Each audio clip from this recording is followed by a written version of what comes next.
제목은 좋은 군사로 좋은 싸움에 승리하자입니다. 이 좋은이라는 말을 오늘 3절에서 보실 수 있는데, 이것은 한자로 표현할 때는 선한이라는 말로 표현을 합니다. 바울이 디모데 전서를 쓰면서 1장에서 18절에 보면은 아들 디모데야, 내가 내게 이 경계로서 명하노니 전에 너를 지도한 예언을 따라 그것으로 선한 싸움을 싸우며 라고 말씀을 하고, 디모데 전서를 마칠 때도 6장의 말씀에 보시면은 11절부터 12절에 오직 너 하나님의 사람아 이것들을 피하고 의와 경건과 믿음과 사랑과 인내와 온유를 좇으며 믿음의 선한 싸움을 싸우라. 영생을 취하라. 이를 위하여 내가 부르심을 입었고 많은 증인 앞에서 선한 증거를 증거하였도다 라고 말씀하시는데, 여기에도 선한 싸움이라고 표현하는데요, 영어로는 전부 다 굿이라고 하는 좋은 싸움이라는 표현으로, 한자와 한글 표현으로 다른 그런 차이점을 갖고 있습니다. 그래서 좋은 군사가 되어서 진짜 싸움, 좋은 싸움에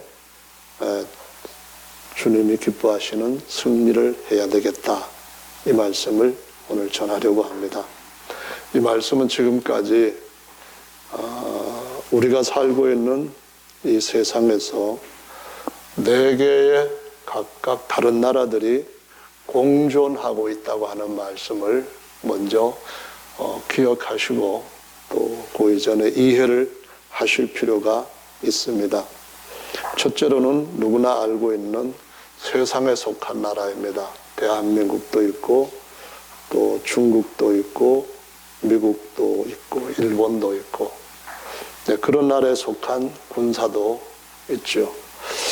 또 두 번째 나라는 사단의 나라라고 하는 나라가 엄연히 존재합니다. 이것은 최고의 통수권자인 사탄이 직접 국가 체계와 또 국가를 확장하고 지키는 데 필요한 군대 체계를 갖추고 있습니다. 그리고 사탄 마귀가 최고의 통수권자가 되어서 그 전쟁을 지금도 계속 수행하고 있습니다. 사단의 나라가 그리스도께서 십자가에 달리신 이 사건과 부활을 통하여 뱀이 머리가 깨졌다는 말씀에 근거하듯이 패배가 이제는 시작이 되었지만은 아직까지 사단의 나라가 멸해지지는 않았고, 오히려 어느 쪽에서는 더 왕성하게 확장되고 강해지고 있다고 하는 사실을 보여주고 있습니다. 사단 나라가 강해질수록 사단이 정복하는 그러한 대상들도 엄청나게 더 늘어가고 있다고 하는 사실을 보여주시고 있는 겁니다. 사단의 나라는 어디에 세우는 것이야 하면은 한국에 한국 세우는데 사단이 역사하는 것은 아닙니다. 미국을 세우는데 사탄 마귀와 그의 군대가 동원되는 건 아닙니다. 사단의 나라는 누가복음 11장에 있는 말씀처럼 사단의 집이 서로 분쟁하면은 집이 못 일어선다. 사단 나라가 서로 분쟁하면은 분쟁하는 나라마다 다 망한다. 그런 말씀을 하시면서 사람들 안에 사단이 왕으로 와서 사람들의 생각을 지배하고 마음을 지배하고 그들의 인생을 지배해서 결국 사단이 가고자 하는 영원한 멸망의 종착지로 끌고 가는 것이 바로 사단의 나라가 가지고 있는 사단 나라의 특성입니다. 반면에 사단 나라보다 먼저 구해야 될 나라가 어떤 나라인가 하면은 우리에게 주님이 주신 말씀 중에 하나님의 나라라고 말씀합니다. 사단의 나라가 사람들 마음에 일어나게 되고 우리 육체가 사단이 좋아하는 것을 하는 영토가 되는, 도구가 되는 것뿐만 아니라 우리의 생각과 마음이 사단에게 지배받는 데서부터 하나님이 해방을 시키는 것이 하나님의 나라, 하늘나라를 세우는 하나님의 나라의 특성입니다. 그래서 하나님의 나라는 하나님이 우리 안에 오셔서 우리를 다스려 주실 때, 우리 마음에 사사기 때와 달리 진짜 왕이 계실 때, 우리의 마음이 사무엘 때와 달리 하나님이 우리를 통치하시는 것을 인정하며 살 때, 우리의 마음이 다시 왕이 오실 때 왕권을 받아가지고 오셔서 나의 왕됨을 적극적으로 도왔던 내 군대들에게 내가 모든 것들을 다 주겠다고 하는 그러한 마지막 날을 위하여서 사는 사람들을 가르쳐서 하나님의 나라, 또 하늘에다 세울 나라이기 때문에 하늘나라라고 표현을 하고 있습니다. 그래서 하나님의 나라는 여기 있다 저기 있다 하는 것이 아니라 너희 속에, 너희들의 마음 안에 세워진다라고 말씀하시고, 이런 마음 안에 일어나고 있는 우리의 믿음의 어떤 시작과 변화, 성장, 그리고 모든 완성, 이런 것들을 가르쳐서 천국 비유라고 7가지의 비유를 마태복음 13장에서도 보여주시는 것을 알 수가 있습니다. 그래서 하나님의 나라를 구성할 모든 사람들이 첫째 부활에 참여하게 되면, 그러면 그때부터는 하나님의 각 아들들은 하나님의 지으신 모든 것들, 그 천사들이나 또는 시간이나 공간, 그 안에 있는 모든 것들을 영원히 다스리는 아들들의 나라가 우리한테 도래하게 된다라고 말씀을 하시고 있습니다. 그래서 이런 4개의 나라가 있다라는 것을 생각하시면서 이런 나라들마다 각 나라를 지키는 데 필요한 군대가 존재합니다. 그 나라가 아직까지 정복해야 될 많은 어떤 영역들을 가지고 있다고 한다면은 그것들을 정복하기 위해서도 선한 싸움을 해야 할 좋은 군사가 필요하다고 가르쳐 주시고 있습니다. 예수님께서는 선한 목자라고 말씀을 하십니다. 예수님은 하늘의 선한 아버지, 천부이시라고 말씀하십니다. 너희 천부께서 구하는 자들에게 좋은 것을 주시지 않겠느냐 하실 때 가장 좋은 성령을 주신다는 말씀도 하시면서 선한 것이 무엇이고 선한 싸움이 무엇인지를 알고 그 싸움이 진짜 좋은 싸움이구나, 이런 싸움은 할수록 잘하는 것이다, 이렇게 주님 앞에 상 받을 수 있는 싸움을 싸워야 되는 군사들이라고 가르쳐 주시는 것이죠. 우리가 이 싸움은 죽이는 싸움이 아니고 살리는 싸움이요, 자유케 하며 영원히 하나님의 모든 좋은 것들을 충만하게 받을 수 있는 그러한 싸움이 되는 줄로 알고 있습니다. 잡혀있던 데서부터, 다 빼앗긴 데서부터 주님이 우리에게 그렇게 모든 것을 주시는 싸움을 하는 군사로 불러주셨기 때문에 성경 말씀에 보시면은 이 군사에 대한 말씀이 여러 번 나오고 그런 사례들도 나오는 걸 볼 수가 있습니다. 시대마다 군사들의 어떤 사기라든가 또는 군사들이 갖고 있는 군인 정신 같은 것들은 많이 변하게 되어 있습니다. 따라서 초대교회 때의 선한 군사들이 갖고 있던 그런 생각이나 또 우리가 이 마지막 시대에 살고 있는 우리한테 선한 군사로서 가지고 있어야 할 본래 군인 정신을 갖지 못하고 있는 경우도 얼마든지 많다는 것을 우리한테 깨우쳐 주시고 있습니다. 나를 돌아보아서 내가 정말 하나님의 군사로 부름을 받았다면은 하나님의 사람으로 하나님 나라를 위하여서 선한 싸움을 싸우는 그런 디모데 같이 하나님의 아들의 신분으로 살아가기를 결심했다고 한다면은 내 삶이 하나님께서 말씀하시는 것처럼 바울이 디모데에게 권고한 것처럼 선한 군사가 되어서 선한 싸움에 더 많은 승리를 갖고 있는지 돌아보아야 될 이 마지막 때에 우리들이 살고 있는 줄로 믿습니다. 어제에 있었던 중앙일보의 기사를 보니까 요즘은 군인들이 많이 변한 것들이 있는데 그 중에서 별 달린 정복을 입고 어떤 장성이 용산에 열차를 타기 위하여서 가는 중인데 10명의 간부들과 병사들과 마주쳤답니다. 그런데 그 10명 중에 한 사람만이 그 군인 장성한테 경례를 하고 나머지 간부와 병사들은 고개를 다 돌리거나 아니면은 못 본 척하고 지나가더라. 이것이 오늘날 대한민국 군대상이다. 이렇게 어제 신문에 나왔습니다. 국방부 엘리베이터도 보면은 비슷한 경우가 많은데 문이 열리면서 영관급 장교가 들어왔는데 엘리베이터 안에는 장성이 타고 있었다고 합니다. 그런데 영관급 장교는 장성을 모른 척 했다라고 얘기를 합니다.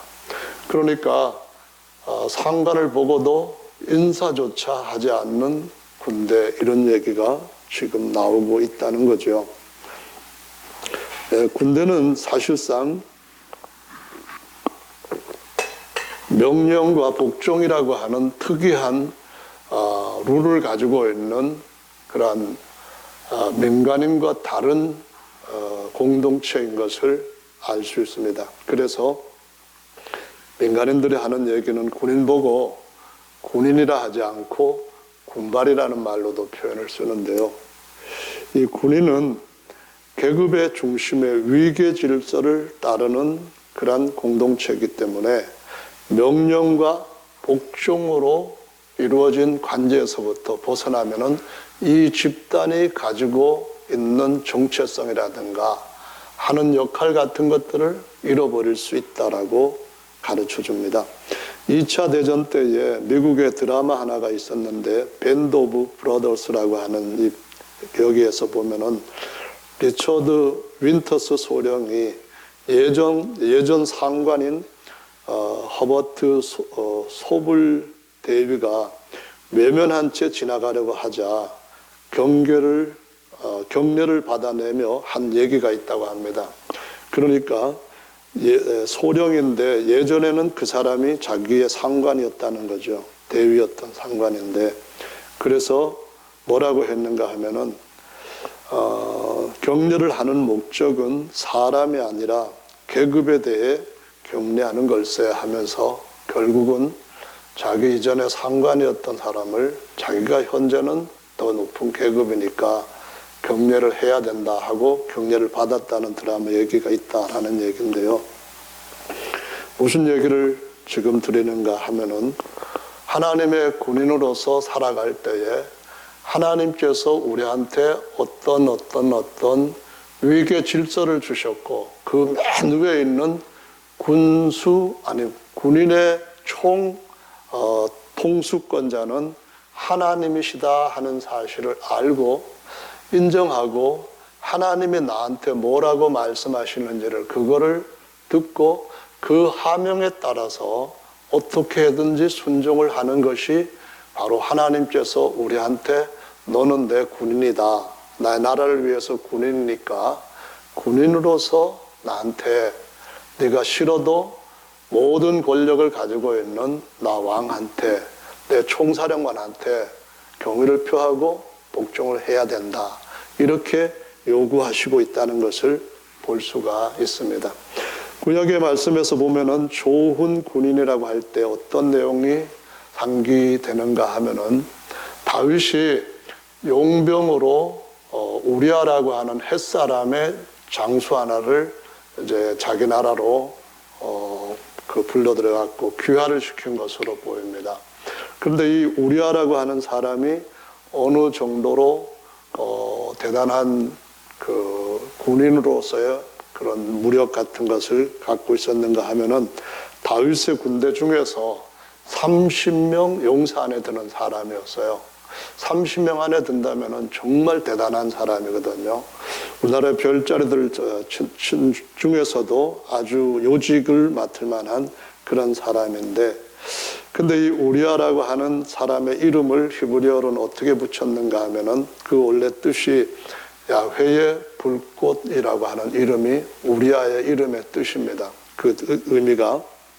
근데 이 사람이 다윗하고 어떻게 연관되는가 하면은 다윗한테는 그렇게 충성스러운 장군이었는데 우리아의 아내를 다윗이 간통을 하게 되죠. 임신을 했다는 것을 알고 전장에 나가서 싸우고 있던 우리아를 소환을 해서 잔뜩 술 취하게 하고 먹이고는 집에 들어가서 자기 아내와 같이 동침을 하게 보냈는데 듣고 보니까 자기 집에 들어가지 않았다는 겁니다. 왜 그랬느냐 물었더니 술이 취했는데도 불구하고 나의 위에 있는 그 총사령관이 전쟁에서 지금 싸우고 계시고 내 전우들도 다 전쟁에서 지금 오늘 밤 어떤 전쟁이 일어날까 모르는 위험한 그런 상태에서 그런 전황 속에서 참 뭐랄까 위기스러운 그런 시간에 있는데 내가 어떻게 왕이 준 이 음식 먹은 것만으로도 너무 크고 감격스러운 일인데 아내에게까지 가겠습니까 하고 안 갔다는 겁니다. 그 다음에도 또 안 가니까 결국 다윗이 자기의 죄를 없애버리려고 숨지기 위해 가지고 요압한테 군대 사령관한테 전쟁에서 돌려 앞으로 해서 다들 앞으로 먼저 돌진해 나가게 하고 우리아가 맨 앞에 서서 공격진에서 싸우고 있을 때 다들 후퇴를 시켜버려라. 그러면 우리아가 도망치지 않고 적군에게 맞아 죽을 거다 해서 활과 돌과 온갖 것에 맞아서 그 군인으로서 전사하게 되는 것을 꾸미게 되었고 결국 그렇게 죽게 된 것을 볼 수가 있습니다. 다윗에게 있어서는 최고의 용사였는데 얼마 후에 다윗은 그를 아주 못된 방법으로 죽였던 것을 볼 수가 있습니다. 왜 이런 일이 일어났을까 생각해 볼 만한 그런 소재를 미리 드립니다. 다윗같이 선한 군인이 어찌하여서 자기에게 그렇게 충성스럽고 용맹하고 또한 모든 전쟁에서 뛰어난 그러한 그의 능력을 발휘하는 장군을 이렇게 죽게 했을까 그거거든요. 하나님께서 이스라엘 백성들한테 하신 말씀 중에 우리가 처음서부터 이해하고 들어가야 될 것이 있는데요. 애굽에서 400년 종사를 하는 동안에 이들은 종의 근성에 꽉 박혀있던 사람들이었어요. 그런데 하나님께서 그들을 이끌어내실 때에 출애굽기 6장 26절에 보면은 하나님께서 아직까지 군대로 조직도 안 되고 군대로서의 어떤 기본 정신도 안 돼 있던 종살이 하던 노예살이 하던 이스라엘 백성들을 이끌어내게 하실 때 이스라엘 자손을 그 군대대로 애굽 땅에서 인도하라라는 명령을 모세에게 하시는 걸 볼 수가 있습니다.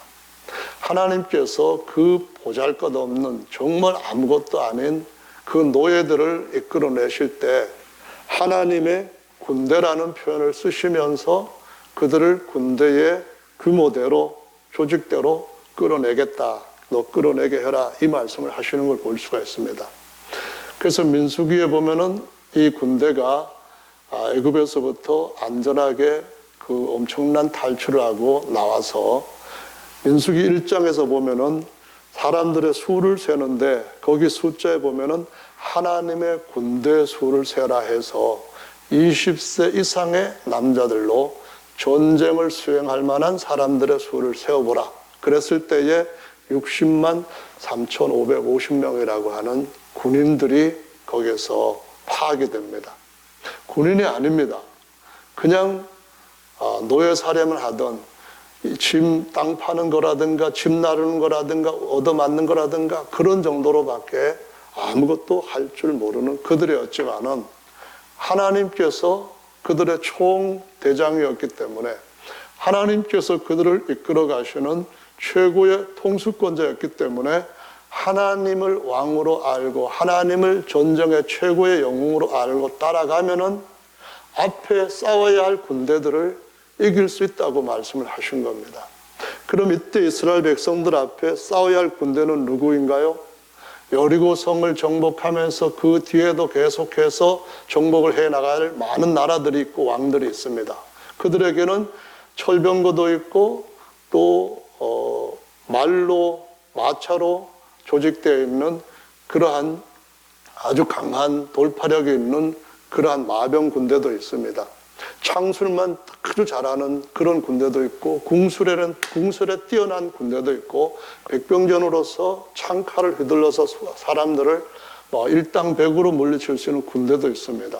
그런데 그런 군대와 어떻게 싸울 수 있느냐? 그것은 앞에 있는 보이는 적과 싸우는 그 전쟁보다도 먼저 하나님의 나라와 사단의 나라 가운데서 일어나고 있는 이 전쟁에서 어떤 사령관의 지시를 따라서 가라면 가고 하라면 하고 이것 하라면 이것 하고 아니 왜요? 그게 뭔 말이 됩니까? 그러질 않고 그대로 복종하는 사람들을 통하여서 하나님이 그들을 친히 제압하시겠다고 하는 약속을 주신 것이거든요.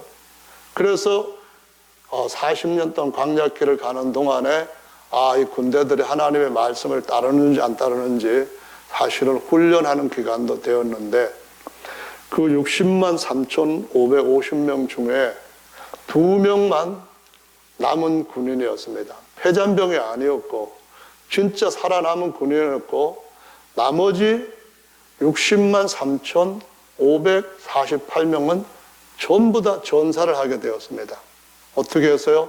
하나님의 말씀을 순종하지 못함으로 인해서 광야에서 전쟁을 수행하러 갔다가 병들어 죽고 사고로 죽고 뭘로 죽고 연병으로 죽고 이런 식으로 했고 2명만 남았다는 겁니다.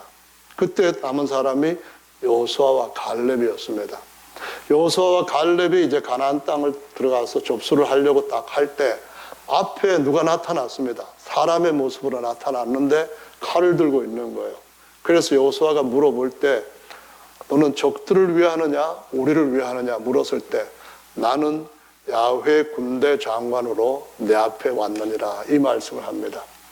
그러면서 하시는 말씀이 네가 선 땅은 내가 있으므로 거룩한 땅이니까 너 그 앞에 무릎을 꿇고 신발을 벗어라 이 말씀을 하십니다. 무슨 말이냐면은 야훼 군대 장관이라는 말은 다른 데서는 만군의 야훼라는 말로 쓰이는 말입니다. 만군의 야훼라는 말은 성경에 많이 나오고 하늘의 모든 군대까지를 지배하고 있는 최고의 위에 있는 머리라는 말씀을 쓴 것입니다. 그래서 그 앞에서 절을 하고 나가는데 여기에서부터 우리에게 무슨 가르침을 주시는가 하면은 우리의 싸움이 세상에 있는 나라들과의 싸움을 가지고 승리를 할 거냐 말 거냐 하는 그런 싸움이라면 의미가 없다는 겁니다. 그건 좋은 싸움이 아니라는 거예요.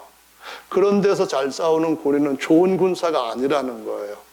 진짜 좋은 군사는 하나님의 나라를 언젠가는 완전하게 세우기 위해서 독립전쟁하는 것 같이 예수께서 오셔서 사단의 나라의 머리인 사단의 머리를 깨기 전까지는 독립전쟁하는 것처럼 구약시대는 그 일을 구약의 군인들이 하는 거예요. 그 일을 할 때에 하나님께서 주신 말씀을 듣고 나를 인도하시는 저 군대 장관은 만군의 야훼는 능히 우리같이 아무것도 아닌 노예 출신이라 할지라도 용사가 되게 하시고 이기게 하신다. 이 믿음을 갖고 담대하게 주님과 나가는 거예요. 이 전쟁을 주께서 우리한테 맡기시기 위해서 처음서부터 이스라엘의 그 별 볼 없이 잡혀있던 노예들을 갖다가 하나님의 군대라는 표현을 씁니다. 하나님의 군대가 애굽에서부터 6월절 날 나왔고 하나님의 군대가 여호수아의 인도함을 따라서 가나안 땅의 그 강한 적들을 이기려고 갑니다. 그 이전에 수많은 사람들 60만 명 3,548명이 다 어떻게 해서 죽었냐면은 그 가나안 땅에 있는 엄청난 성벽, 그 땅에 있는 병거, 그 땅에 있는 엄청 키가 큰 아주 거인과 같은 족속들, 군인 이런 것들을 볼 때 도저히 우리가 못 이긴다 한 거예요. 그래서 그냥 돌아가자고 하면서 우리가 이 모세 말고 우리를 인도할 수 있는 지도자를 따로 세우자 그랬던 거예요. 이런 일은 거울이 되어서 오늘날도 마찬가지로 우리가 먼저 하나님의 나라와 그 일을 구한다고 하는 신앙 삶 속에서 우리 자신도 모르게 속고 계속 반복되고 있다고 하는 사실을 보여주는 것입니다. 이 전쟁에서 우리가 적을 알지 못하고 우리 자신이 주님 앞에서 주님의 군대요, 우리가 군대인 것은 주님이 우리와 함께 하시기 때문에 비로소 군대가 될 수 있다고 하는 이 사실을 잊어버리게 되면은 우리가 입으로 한다는 그 모든 하나님의 나라를 세운다는 일은 헛일로 돌아가게 될 줄로 아시기 바랍니다. 우리가 싸워야 할 적은 세상에 있는 어떤 코로나 상황이라든가 아니면 앞에 있는 어떤 다른 세상적인 여러 가지 난관이라든가 아니면은 점점 살기가 힘들어지는 팍팍한 인생살이라든가 그런 데에 우리가 싸워야 할 어떤 대단한 능력을 하나님으로부터 추구해야 할 그런 존재가 아니고 먼저 하나님의 나라와 하나님의 의를 구하기 위해서 우리를 시험에 들지 않도록 오히려 시험에 들기는 고사하고 그 적들을 깨뜨리고 그들이 잡고 있는 모든 노획물들을 되찾아오는 일을 할 수 있는 사람, 그런 싸울 수 있는 전사가 바로 하나님께서 보시는 좋은 군사라고 말씀을 하시고 있는 것입니다. 내 형편이 이러니까 나라 세우는 데는 안 되고 내가 이렇게 이런 조건이 좀 풀려나면은 그때부터는 내가 앞서나가서 싸우겠다. 그런 말들은 전부 다 하나님을 경외하는 좋은 군사로서 한 번 더 업그레이드하고 조금 더 훈련을 통해서 극복하고 조금 더 하나님 앞에 더 가까이 가고 그분을 아는 믿음을 통해서 강해져야 될 것인 줄로 믿으시길 바랍니다.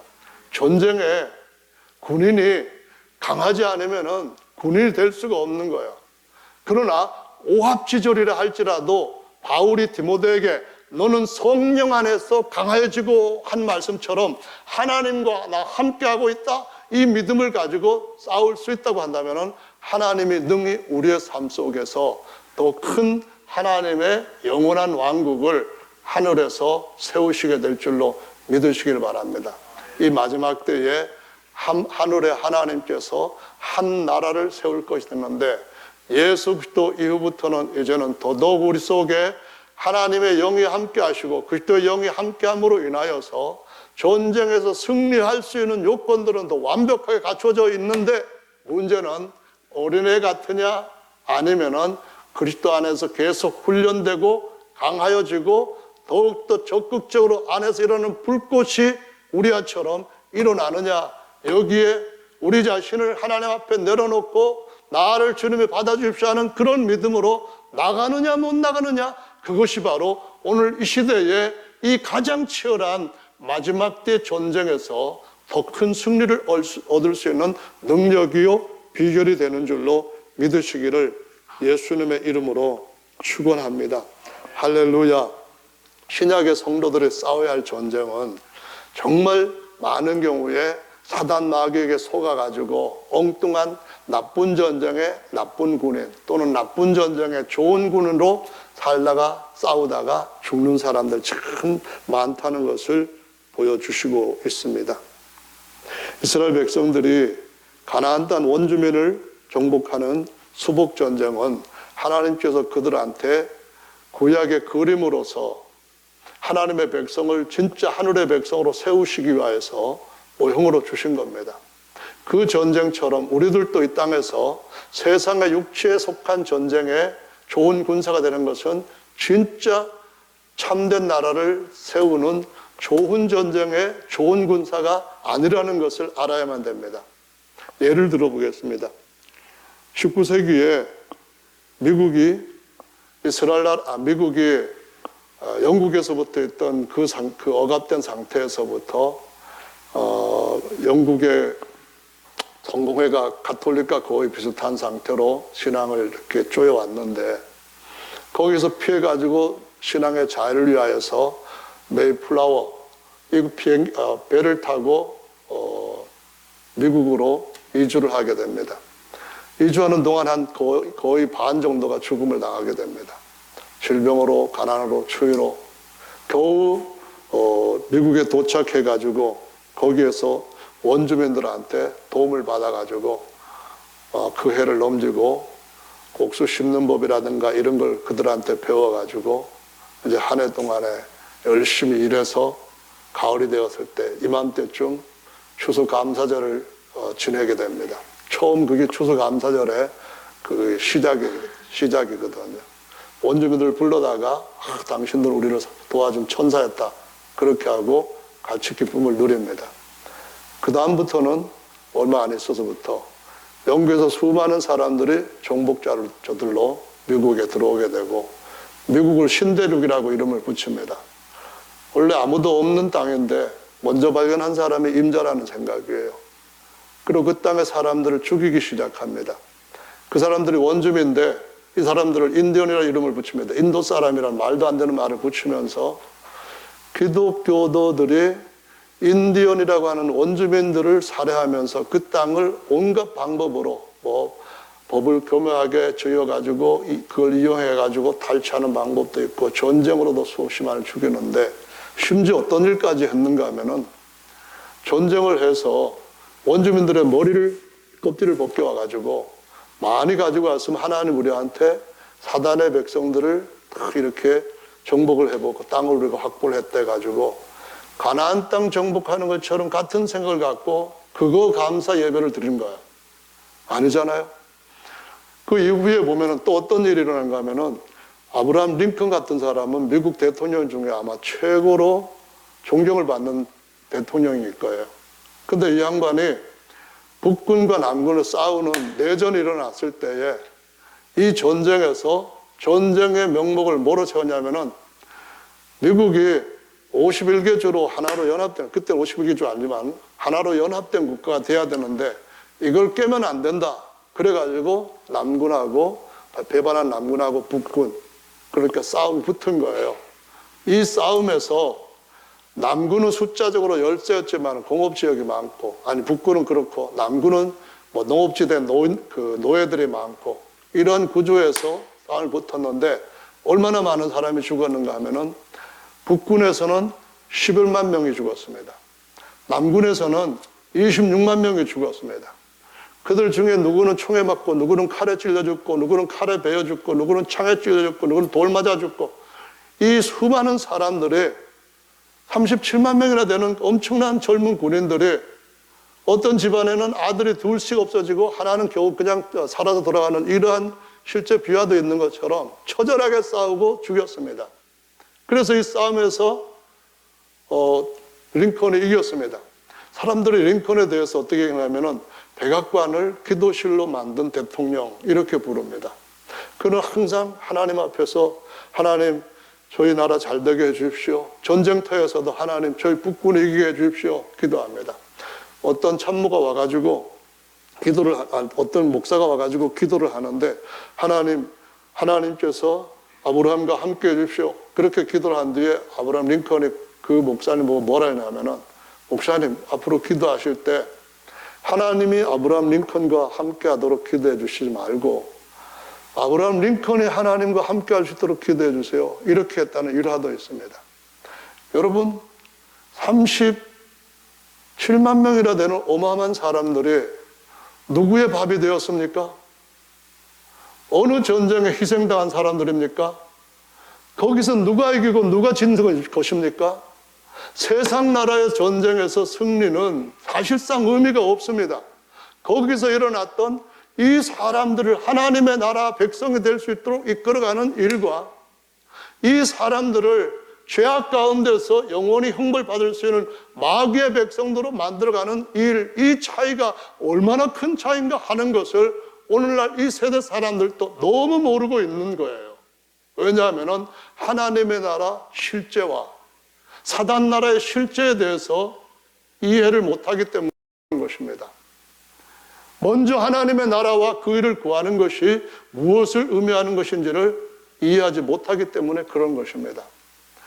요즘도 보면은 한국의 기독교 보수파 중에서 그냥 광화문에 모여가지고 문재인은 죽일 놈이라고 얘기하고 그리고 또 누구는 또 이 나라의 대통령이 돼야 된다 해가지고 막 받들고 하는 그런 모습들을 보여줍니다. 그 앞에 목사들이 상당히 많은 사람들이 그런 일을 하고 유튜브에 나오는 얘기들을 보면 거의 다가 대한민국, 하나님 나라 대한민국 이런 속으로 너무나 동떨어진 얘기들을 하고 있는 것들이 이 시대입니다. 왜 그럴까요? 뭐가 문제일까요? 사단의 나라 전략은 세상 사람들이 갖고 있는 지혜보다도 월등한 전략을 가지고 사람들을 하나님의 나라의 백성으로 더 든든하게 그 나라를 세워가는 군사로 주님 앞에 헌신하지 못하도록 간교하게 속이고 있는 일을 끊임없이 하고 있다고 하는 사실을 깨달아야 됩니다. 인정해야 됩니다. 그 일은 우리뿐만 아니라 하나님을 믿고자 하는 사람들, 하나님을 잘 믿고 있는 사람들 그 누구에든지 상관없이 어느 때든지 사단의 영혼이 멸망받기 전까지는 계속된다고 하는 사실을 알아야만 됩니다. 이해해야만 되는 줄로 믿으시기를 예수님의 이름으로 축원합니다. 전쟁에서 비록 적군의 총에 맞거나 칼에 베어서 칼에 찔려서 가족들과 먼저 떠나 이별을 하는 그러한 사람이 있다 할지라도 누구에겐가 예수님을 알리고 물과 성령으로 거듭나는 나라가 하나님의 나라로 영원히 만유에 서게 될 것이다.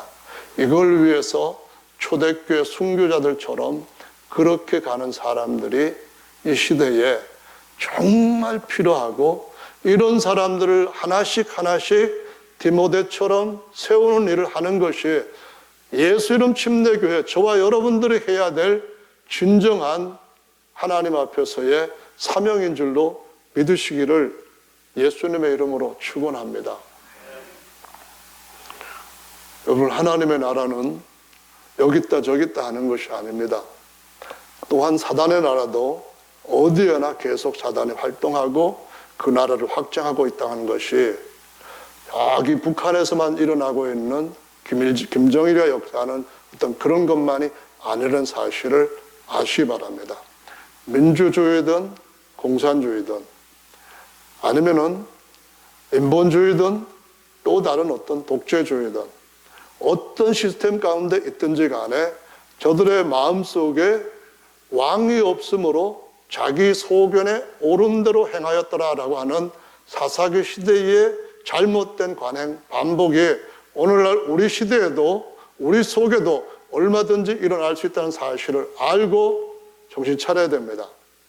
말씀으로 똑바로 서야 되는 줄로 믿으시기 바랍니다. 제대로 된 선한 싸움을 싸워야 되는 줄로 우리 모두가 믿고 주님 앞에서 진정한 승리를 얻어야 될 줄로 믿습니다. 다니엘 10장에 보시면은 다니엘이 9장까지 하나님에 대한 계시를 받고 이후에 또 21일 동안 절식을 하면서 단식이라고도 할 수도 있는데요. 좋은 음식 먹지 않고 또 좋은 생활 같은 거 막 즐기는 것 하지 않고 아주 겸비하게 하나님 앞에 기도하는 시간을 갖기 시작했습니다.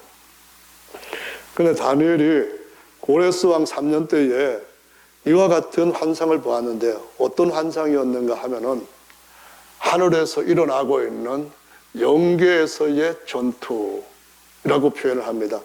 그걸 갖다가 다니엘서 10장 1절에 보면은 이렇게 말합니다. 그 일이 참되니 곧 큰 전쟁에 관한 것이라 라고 말씀하고 있습니다.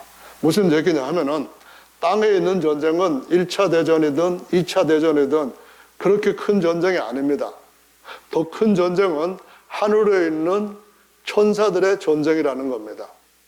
하나님께서 모든 천사들을 선하게 지으셨지만 그 중에서 최고의 천사장과 많은 천사들이 같이 그와 동조해서 반역을 일으켰습니다. 그래서 하나님의 선한 천사들과 타락하고 반역한 천사들 간의 싸움은 다니엘서에서도 다니엘이 21일 동안 절식을 하면서 전심으로 주님의 얼굴을 구하는 그때에 공개가 된 겁니다. 뭐라고 했는가 하면은 그때에 가브리엘이라고 하는 천사장이 왔습니다. 이 천사장은 그 앞에 보면은 2번씩이나 다니엘에게 와서 소식을 알려줬던 것인데요. 한 번은 8장에 나오고 한 번은 9장에 나오는데 세상 나라가 이렇게 흘러간다, 이거를 가브리엘이 알려주고요. 또한 앞으로 이스라엘 나라는 7이 70번 되는 이 기간 안에서 이런 일을 겪게 될 것이다, 이것을 가르칩니다. 그걸 우리 선정에서는 70일이라는 말로 번역을 해놨어요.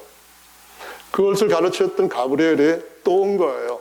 또 와가지고 뭐라고 말하는가 하면은, 네가 겸비하여 하나님 앞에 뜻을 구하고 그 얼굴을 구하려고 딱 절식을 시작하며 무릎 꿇는 그때부터, 그날부터 하나님은 내 기도의 응답으로 결제를 하셨다, 그겁니다. 그런데 내가 그것을 전달하려고 너한테는 오기 전에 그 일을 전달하지 못하도록 바사군 군이 나와서, 임금이라는 겁니다. 바사군, 그러면 땅에 있는 고레스 왕을 의미하는 것이 아니라 세상 나라에 속하여 있는 그 모든 나라들의 세상 임금이요, 세상 신인 사탄 마귀가, 그리고 그 바사를 담당하고 있는 군대 체계, 국가 체계에서 있는 사단 나라의 가장 강력한 군대 장관이 가브리엘을 막고 오지 못하도록 계속해서 지연시켰다는 겁니다. 얼마만큼 지연시켰냐 하면은 21일 동안이나 전쟁은 계속 거기에서 일어났다고 말씀합니다. 나를 도와주는 이는 너희의 군대 장관인 미가엘 천사장밖에 없다, 그러면서 앞으로도 그것들이 계속 공격을 해올 것이고 전쟁은 계속 될 것이기 때문에 이 전쟁을 이기려고 한다면, 이 큰 전쟁에서 선한 싸움으로 선한 군사가 되려고 한다면은, 그래서 선한 결과를 얻고자 한다면은 어떻게 해야 된다 하는 것을 11장에 딱 알려준 것을 볼 수가 있습니다. 여러분, 그러면 그때 일어났던 전쟁이 다니엘 이후에 다니엘 죽고 난 뒤에 끝났습니까? 메데 페르시아가 나라가 망하고 난 뒤에 그 다음에 헬라가 이어졌을 때는 그런 군대, 세상 나라 밖에 그 위에 있는 사단 나라의 사단의 군사들은 그 작전하고 전투하는 것들이 예전은 종결되었습니까? 휴전 상태입니까? 아닙니다. 계속해서 전쟁은 일어나고 있다고 하는 사실을 보여주고 있는 것입니다. 믿으시면은 우리 주님 앞에서 믿음으로 더욱더 굳건하게 서는 저와 여러분들 되시기를 예수님의 이름으로 축원합니다. 사단은 국가와 또는 국가의 지도자 또는 하나님의 나라를 위해서 하나님 앞에 어떤 헌신하는 그 사람이 하는 기도, 그 사람이 해야 할 일들, 가로막는 일들을 이거를 놓치게 되면, 여기서 밀리게 되면 더 큰 것들을 우리가 잃어버리게 되겠다 판단이 될 때, 우리보다 똑똑하고 우리보다 오랫동안 살았고 우리보다 모든 것들을 가지고 있는, 더 많은 것들을, 육신적으로 우리보다 더 큰 것들을 가지고 있는 사단이 판단할 때 우리가 하는 일들은 우스운 일들이 됩니다. 그것들은 우리를 손바닥 안에 넣고 마음대로 주무를 수 있는 그런 것으로 생각합니다. 그런데 우리가 그렇게 호락호락하게 당하지 않으려면 어떻게 해야 됩니까? 다니엘에게 주께서 가브리엘을 통하여서 보여주셨던 것처럼 이 영적 전쟁에서 우리 힘이 아니라 하나님이 우리와 함께 하시고 우리를 이끌어 가신다면 400년 동안 노예 살려는 노예밖에 될 수 없는, 노예일 수밖에 없는, 노예 정도밖에 안 되는 자들도 하나님의 군대가 되는 것처럼 승리를 할 수 있게 주님이 쓰시는 줄로, 함께 하시는 줄로 믿으시기를 예수님의 이름으로 축원합니다. 사울 왕을 한번 봅시다. 이스라엘의 최고 머리였어요. 그런데 사울이 자기 영광을 위하여서 슬슬 딴 길로 가기 시작합니다. 멸하라고 했던 아멜렉 족속들을 멸하지 않고 좋은 것들을 그냥 취하여서 자기 사욕으로 채웁니다. 그때부터 하나님이 후회를 하신다는 말씀하시면서 얼마 후부터 사울한테는 무슨 일이 일어났는가 하면은 15장 다음에 16장에서 이렇게 합니다. 하나님이 부리는 악신이 사울한테 역사하기 시작하니까 발작을 하는 겁니다. 성경에는 야로했다고 하는데 그냥 거품 물고 뒹굴고 막 온갖 소리 지르면서 그 일을 왕이었던 사울이 하는 겁니다. 왜 그랬죠? 하나님의 신이 떠나가고 하나님이 부르시는 악신이 그와 함께 하니까 이런 일이 일어났다는 겁니다. 그 일 앞에 어떤 일이 일어난가 하면은 하나님께서 자기 마음에 합한 사람을 찾다가 이세 여덟째 아들 다윗을 보시고 사무엘한테 기름을 붓게 하셔서 차기 왕으로 세운 일을 합니다.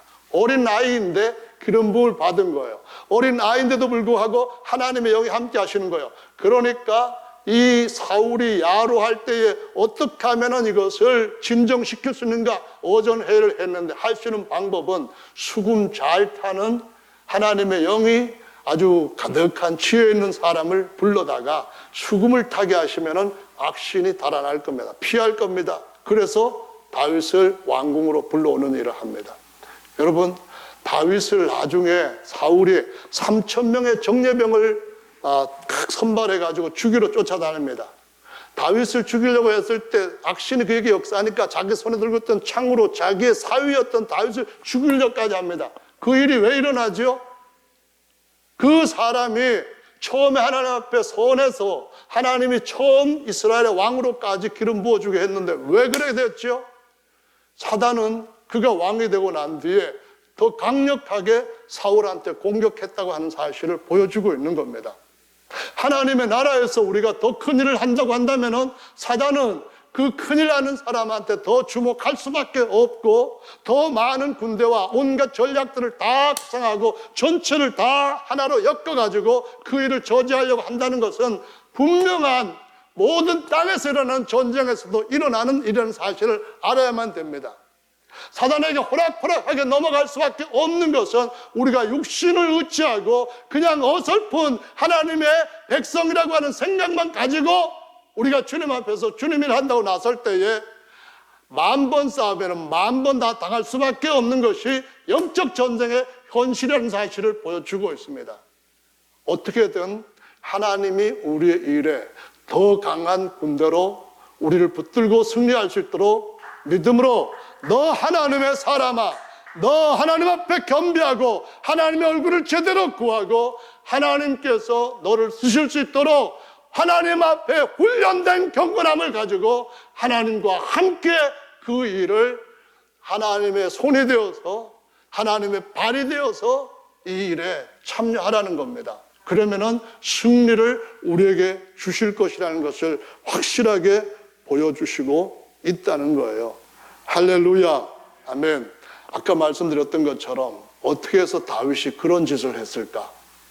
아주 선한 그런 용사였는데 아주 전쟁에서 뛰어난 진짜 그 골리앗 같은 그런 자도 물리쳐버리고 어릴 때는 사자까지도 물리치고 싸우는 대로 모든 주변의 적들을 다 이겼던 그런 군사였는데 언제 그가 했냐면은 군대들은 나가서 싸우는데 자기는 왕궁에서 한참 동안 그냥 늦잠 자고 딱 일어나 보니까 눈에 딱 들어온 여인의 아름다운 모습에 홀딱 넘어간 거예요. 그 뒤에 누가 역사하는 겁니까? 사탄이 그 마음의 생각에다가 뭘 집어넣고 그 생각을 떨쳐버리지 않으면은 드디어 사단이 그 마음을 잡게 되고 그 마음을 잡으면 그 마음이 사단의 나라로 변해가는 마지막 입구까지 끌어가게 되고 결국 그 일을 시행하게 되고 그때 누군가가 깨우쳐 줄 때에 겸비하게 하나님 앞에 돌아서지 않으면은 그는 죄를 반복해서 더 저지른 사단의 일꾼으로 쓰여지게 되는 사단의 군사로 쓰여지게 되는 이러한 엄청난 실패를 가지고 올 수밖에 없다고 하는 사실을 보여주고 있습니다. 그 일 때문에 어떤 일이 나면은 나중에 집에서 반역도 일어나고 자기가 정말 총애하던 사랑하는 아들 압살롬이 자기 아버지의 왕위를 빼앗기 위해 가지고 반란을 일으킨 거예요. 도망을 갑니다. 근데 그때 후에 하나님의 은혜로 겸비하게 자기를 내려놨을 때 하나님이 왕위로 다시 돌아오게 했는데 또 한 잘못을 저지릅니다. 뭘 했을까요? 요압한테, 군대 장관한테 내 나라가 얼마나 강한지를 사람들한테 보여주자. 너는 이스라엘 땅 전역을 다니면서 이스라엘의 군대를 숫자를 세라 합니다. 아니, 하나님이 왕께만큼 은혜를 베풀어 주셨고 필요하시다면 더 주실 건데 왜 그렇게 하나님 앞에서 자기 자신을 높이려고 하는 잘못된 일을 하시죠? 그렇게 하시면 안 됩니다 했을 때 하라면 하는 거지, 내가 명령하는데 너는 순종하면 복종하면 되는 거지 하고 급하게 막 달궜을 때에 가서 하지 않을 수 없게 되었다고 합니다. 이것을 역대상에서는 뭐라고 말씀하시는가 하면은 사무엘상에서 한 말과 다르게 이렇게 얘기합니다. 사단이 다윗의 마음을 격동시켜서 군대 수를 세게 하였다, 그렇게 말합니다. 사무엘상에서는 하나님께서 다윗의 마음을 다윗에게서부터 하는 그 모든 잘못된 것을 보시고 그를 군대를 쓰게 해서 이제 치려고 하셨다는 말씀으로 기록이 되어 있는데, 이 의미는 하나님께서 함께 하시지 않으면은 사단은 계속해서 하나님 앞에 이 부분은 점령을 해야 될 수 있는 땅이다, 해야 된다, 이렇게 해서 다윗을 물든지 사울을 물든지 누구든지 계속 잡아 삼키려고 하는 그 전쟁을 어느 때든 틈만 나면은 계속 한다고 하는 사실을 보여주시고 있습니다. 사무엘하 24장 1절에 야훼께서 다시 이스라엘 향하여 진노했다. 저희를 치시려고 다윗을 감동시켰다. 가서 이스라엘과 유다 인구를 조사해라. 군대 인구를 세는 일을 하게 했는데, 아니 하나님께서 왜 다윗에게 그런 감동을 시켰는가? 하나님이 직접 다윗을 감동시키지는 않습니다. 하나님이 다윗이 하는 꼬라지를 보니까 혼 좀 나야 정신 차리겠다. 나는 저런 사람하고 함께 할 수 있는 것이 아니다. 하나님은 죄인들의 기도를 들으시지 않고 깨끗한 손을 드는 자들의 기도를 들으신다. 이 말씀은 공의로운 하나님 앞에 분명하고 변함없는 것인 줄로 믿으시기 바랍니다. 그래서 이 사무엘 하의 말씀하고 열왕기에서는 뭐라고 하는가 하면은 사단이 일어나 이스라엘을 대적하고 다윗을 격동하여, 누구는 마음에 큰 감동이 막 일어나고 불같이 그냥 막 일어날 때 하나님의 일을 위한 것인가, 하나님이 내게 주신 것인가, 세상 나라와 광명의 천사로 가장한 사단의 영들이 나에게 역사하는 것인가, 훈련이 안 돼 있으면, 분별할 수 있는 능력이 없으면 어느 때든지 적에게 당할 수 있다고 하는 사실을 보여주시고 있습니다. 아멘.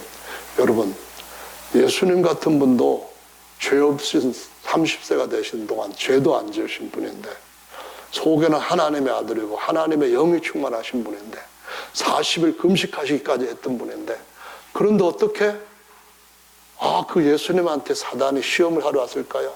쇼하러 온 걸까요? 아닙니다. 누가복음의 말씀에는 예수님의 말씀으로 물리치시니까 얼마 동안 사단이 예수님으로부터 떠나 있더라, 이 말씀을 하십니다. 전에 정전사님이 설교했던 내용처럼 사단이 다 한 후에 얼마 동안 떠나니라, 이렇게 말씀한 것은 무슨 얘기입니까? 예수님이라 할지라도 그분이 틈만 보이면은 사단의 공격을 하겠다는 겁니다. 믿으십니까?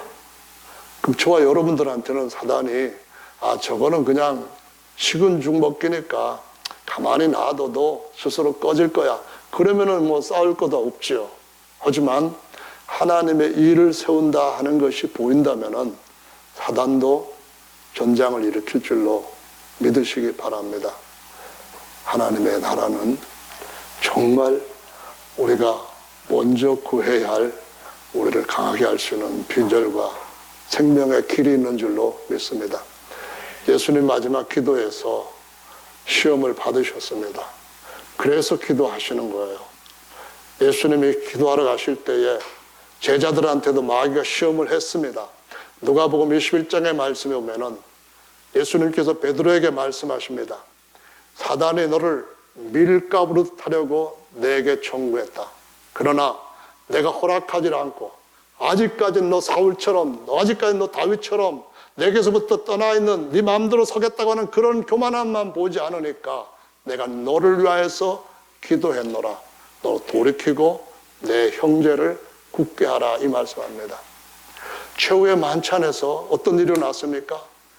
예수님께서 마지막 때까지 자기 사람들을 사랑하시니라 그랬는데 요한복음 13장에 보니까 사단이 유다한테 뭘 했는가 하면은 예수를 팔 생각을 집어넣었더라라고 말씀합니다.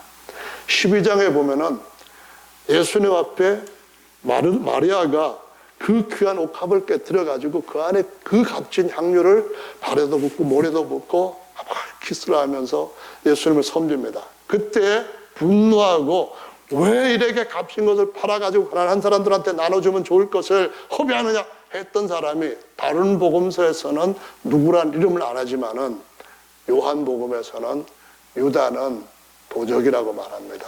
이전부터 하나님 앞에 들어진 헌물을 조금씩 훔쳐가더니만 그것이 계속 마귀한테 이용당하고 시험에 빠지고 또 시험에 사용되고 그러더니만 이제는 마지막에 팔겠다고 한 겁니다. 그래서 예수님이 그것을 경고하시고 네가 하고자 하는 일을 하라고 떡을 떼어서 그에게 줬을 때 그 자리에서 나가는데 사단이 그 속에 들어가니라 라고 나옵니다. 여러분, 사탄 마귀가 정말 이 마지막 때에도 더 극성스럽게 역사하는 줄로 믿으시기 바랍니다. 그래서 못하게 합니다. 다니엘처럼 해야 될 일을 못하게 합니다. 그걸 하셔야 됩니다. 그걸 못하게 하면서도 괜찮단다면 이미 사단이 잘못된 생각을 집어넣고 나를 속이고 있고 나를 넘어지게 하게 하고 있고 하나님의 큰 일을 할 수 없도록 아주 교묘하게 속이고 있다는 사실을 알아야만 됩니다. 승리하는 저와 여러분들 되시기를 예수님의 이름으로 축원합니다.